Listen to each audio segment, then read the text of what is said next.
And a change by Indianapolis police following an IT-made investigation. IMPD is ending a decades-long policy about testing guns from legal gun owners, the same as those from criminals.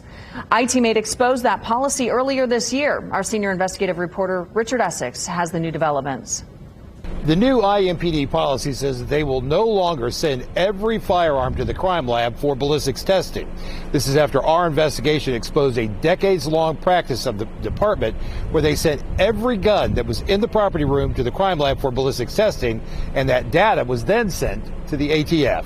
This changes things dramatically for an awful lot of people in central Indiana who I think really have been wrongfully denied possession of their firearms. IMPD Assistant Chief of Police Chris Bailey told IT-Mate in February the department's policy was to send every firearm confiscated for whatever reason or circumstance to the crime lab. They're processed down in the citizen service section or firearms section, entered into the system as property, and then at some point they make their way over to the crime lab.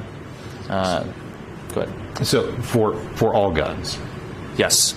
Now, if they're involved in a crime or not, they are processed? That's my understanding, yes. Mm-hmm. Do you have to have probable cause or a search warrant for those? Not that we know of. We went back and checked how long this has been going on. We went to a former employee who came on in 1973, and it was happening in the 1970s, and she worked another 30 years here and recently retired a couple of years ago. IMPD's policy was to collect data from all firearms and send that data to ATF as part of the national database called NIBIN, or the National Integrated Ballistic Network.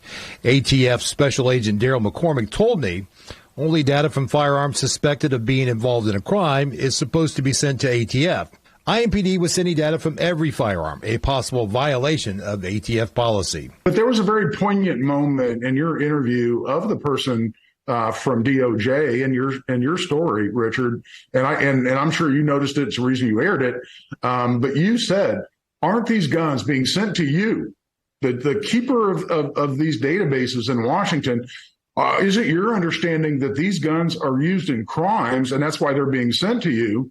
I mean, the nickname for the database is the Crime Gun Database, right? And so, and the person you were interviewing, he said, well, I don't know if, and I don't know that. Well, we assume they're used in crimes. Well, they've been recovered by police, and there's several different categories, but they should be suspected of use or recovered from some. So, not for the most part, yes. That was it. And he didn't want to put, I think, his fellow law enforcement on the spot to say, well, if they're sending us guns that aren't used in crimes, that's not the way the system's supposed to work. The adjustment to IMPD's policy does not account for the timely return of firearms to legal and lawful gun owners. We introduced you to Admir Nance in our first story. He was not suspected in a crime. However, his firearm had been in IMPD's property room for 2 years after he says his car was towed with his firearm inside. No one knows for sure how many legal and lawful gun owners had their data collected and sent to the ATF. We have heard that the city and the department could be facing a class action lawsuit by those that had their rights violated. In downtown Indianapolis, Richard Essex, Wish TV, IT-Mate.